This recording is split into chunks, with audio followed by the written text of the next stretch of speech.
Types of arts during Renaissance period. Renaissance art, painting, sculpture, architecture, music, and literature produced during the 14th, 15th, and 16th century in Europe, under the combined influences of an increased awareness of nature and a revival of classical learning and a more individualistic view of man. And here are some examples of art during Renaissance. Next is we have the methods and techniques in art during Renaissance period.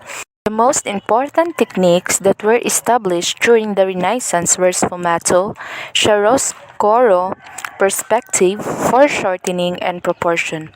The advent of these techniques marks as a significant shift in art history. First is we have sfumato. Sfumato, to tone down or to evaporate like smoke. In painting or drawing, define shading that produces soft, imperceptible transitions between colors and tones. Perspective. Perspective in art usually refers to the representation of three-dimensional objects or spaces in two-dimensional artworks. And here is the example of perspective. Next is we have foreshortening. Foreshortening refers to the technique of depicting an object or human body in a picture so as to produce an illusion of projection or extension in space. And here is the example of foreshortening. Lastly, we have proportion. Proportion refers to the dimension of a composition and relationship between height, width, and depth. How proportion is used will affect how realistic or stylish something seems. Proportion also describes how the sizes of different parts of a piece of art or design relate to each other.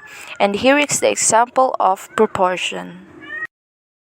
And now, let's talk about the artists during Renaissance period. First, we have Raffaello Sanzio da Urbino, and one of his masterpieces is The School of Athens 1511, and here it is. Next is we have Michelangelo di Ludovico Buonarroti Simone, and one of his famous art is his statue of David 1504. Leonardo da Vinci. One of his famous masterpieces is Mona Lisa 1517. Donatello. One of his masterpieces is the Bronze of David in 1440 to 1450. Next is we have Sandro Botticelli. One of his masterpieces is The Birth of Venus in 1486. Created using Powtoon.